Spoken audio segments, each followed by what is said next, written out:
Você sabe, assim, eu sei que isso aqui é um pouco clichê que eu vou falar, mas você sabe que o mal como entidade não existe. O diabo. Daqui a pouco eu posso até entrar no lance do diabo, mas vou falar do mal como o mal mesmo. Tá, um avatar do mal não existe. O Deus do mal. É o Deus do mal, não. Eu acredito assim, quando a gente vai na Bíblia, aí eu vou ter que dar um pouquinho para trás para entrar nisso aí. Existe um anjo que rebelou contra Deus. Ele é vulgarmente chamado de Lúcifer. Esse nome não está na Bíblia. Não? Não. Lúcifer não está. Sério? Isso foi um erro de tradução do Jerônimo. Qual que era o Não nome foi que nem tava erro lá? de tradução. Na verdade, ele tem vários apelidos na Bíblia. Diabo, Diabalus, aquele que Sério? foi Tá na lançado Bíblia, através Diabo? de Diabo, tá. Da hora. Quer Satã, dizer, que em hebraico interessante. significa advogado de acusação. Só que não é verdade. Por que diabo de acusação? Porque na Bíblia, ele começou o mal. Mas deixa eu abrir um parênteses aqui para fazer uma pergunta que muita gente faz. Tá, você é crente, né? Beleza. Deus criou tudo? Criou. Tudo que existe. A Bíblia fala isso. Ele criou todas as coisas. O Logos. Nada do que foi feito se fez sem ele. Beleza. Se Deus criou todas as coisas, tudo que existe foi Deus que criou. Bom, vamos ver. Depende. Não, se existe, tá. O raciocínio. O mal existe? Existe. Então Deus criou o mal. Deus é o responsável pelo mal. Mas por isso que eu falei no início, o mal não existe. Em que sentido? O que eu vou falar é um pouco clichê, mas você sabe que no mundo da física, o frio não existe. É verdade. Existe a ausência de calor. O Tanto que escuro existe não um existe. limite pro frio. Exatamente. Existe a ausência de luz. É. Então, o mal também, nesse sentido, é como o frio, é como a escuridão. Ele não existe por si mesmo. O que existe é a ausência de Deus que causa a sensação do mal. E Deus, ele é um cavalheiro. Eu sei que nem todos os teólogos concordam comigo. Tem uma teologia de Calvino, por exemplo, que acha que Deus escolheu. Deus escolheu você para ser salvo, ele para se ferrar, não ter o que fazer. Calvino pensava, grosso modo assim, sem querer ser panfletário, que Calvino era um brilhante teólogo, mas nem por isso eu vou concordar com tudo. Eu não penso como Calvino. Eu penso que Deus deu a liberdade. Você está entendendo? Mas mesmo assim, deixa eu raciocinar como se fosse um cara que não aceita a Bíblia. Pô, mas que sacanagem. Então tá bom, Deus deu alternativa. Mas ele fala assim, tá bom, ó, Igor, você vai me aceitar e eu vou te trazer pro céu. Se você não me aceitar, vai se lascar no inferno que eu vou te... Peraí. Então que Deus é esse? Parece aquele namorado possessivo. Sim. Ou namora comigo, ou então vou te matar. Não é assim. É porque, segundo a Bíblia, como Deus é o criador de tudo que existe, e nele há luz e treva alguma, o único que pode conceder a vida é Deus. Então, quando Deus fala desesperadamente, meus filhos, aceitem-me, porque senão vocês vão se lascar, não é como o namorado possessivo que fala com a menina assim, ou namora comigo, senão eu vou pegar um revólver e vou te matar. Não é isso. Seria mais ou menos como se a água pudesse dizer pro peixe, fique em mim, peixe, senão você vai se lascar. Quando a água fala assim, não é porque a água é possessiva. Eu estou usando uma onomatopeia aqui, né?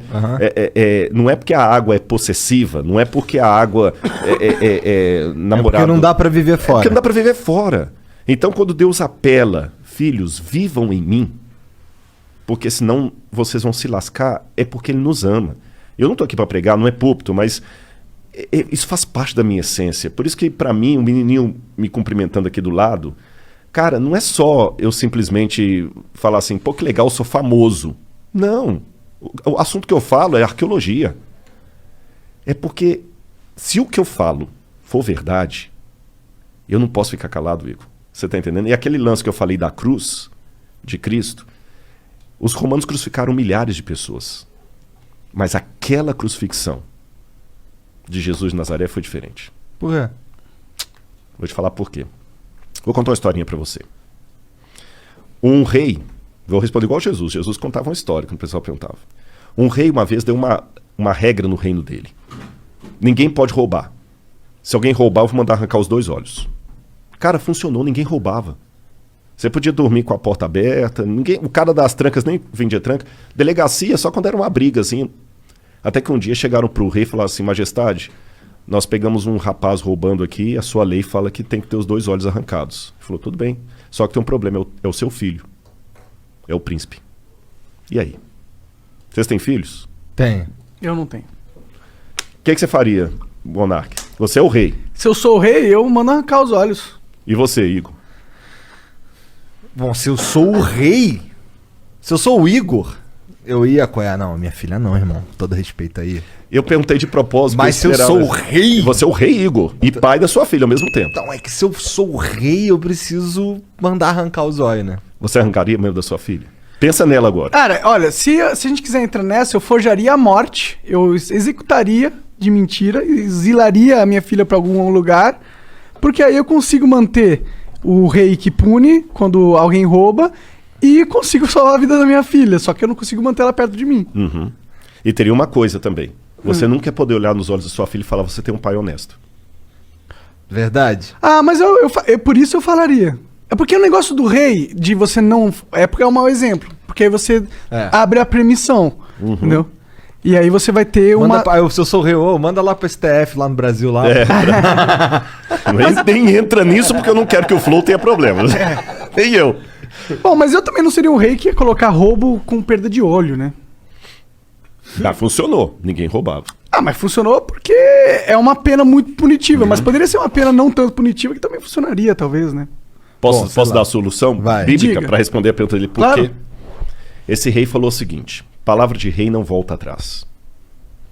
E ele tinha um dilema, porque se ele mandasse arrancar os olhos do filho, o pessoal falou assim, pô, esse cara não tem misericórdia nem do filho, quanto mais da gente. É uma mensagem bem forte. Bem forte. Se ele poupasse o filho, o pessoal também fala assim, pô, se fosse o filho da faxineira, sabe o que ele fez? Ele falou o seguinte, como rei eu não posso voltar a palavra atrás. Mas como pai que ama, eu não tenho filho, tá, Monarca? O Igor vai entender, o Igor tem mais autoridade para falar isso, que ele tem uma filha, eu não tenho. Tem duas. Tem duas. Como pai, eu também não posso negar a salvação para o meu filho que errou, mas está arrependido. São 2 olhos que a lei quer, são 2 olhos que a lei terá. Podem arrancar os meus olhos e deixa o meu filho. Quando o mal surgiu no universo, o mal existia... Tem um lance em filosofia que eu não quero... Vou tentar mastigar para ficar mais fácil. Vocês ouviram o Pondé aqui, com muito mais propriedade do que eu, que chama-se metafísica. Foi a matéria mais difícil que eu estudei em filosofia. Metafísica é a doutrina do ser. Tudo que existe, existe primeiro em potência, depois em ato. Eu não tenho filho, nem o Monark. Nossos filhos existem em potência. As suas filhas existem em ato. É potência mesmo, né, Monark? Não tem ninguém... É potência. É potência, mas pode ficar tranquilo. Não tem nenhuma certidão para ser reclamado, não. Nenhum DNA, não, brincadeira.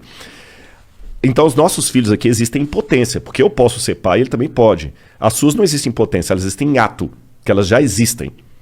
A minha filha não tem como ser estuprada, como ganhar um prêmio, como passar no vestibular, como pagar um seguro de saúde para ela. As suas têm, para ganhar tanto coisas boas quanto ruins. O mal, como potência, passou a existir no universo a partir do momento em que Deus não obrigou nenhum filho a ser fiel a ele. Eu criei vocês e vocês estão livres. Só que sigam as minhas leis para que tudo dê certo. E aí, com a ruptura que houve no universo cósmica, a lei de Deus foi quebrada.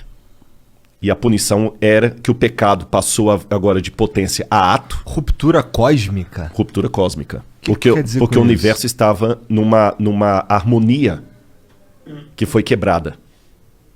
Você entendeu? Não era plano de Deus que criança e leucemia estivessem na mesma frase. Não era plano de Deus. Deus não queria isso. Deus não queria a pancada que você ganhou no seu carro hoje. Deus não queria isso. Mas aconteceu. Ele sabia que ia acontecer. Aí alguém fala, pô, sacanagem, se ele sabia, por que ele deixou? Aí que vem o Lúcifer, o vulgo Lúcifer, né? Que é Lutíferos, que é um nome que vem do latim, que não está na Bíblia, como eu falei.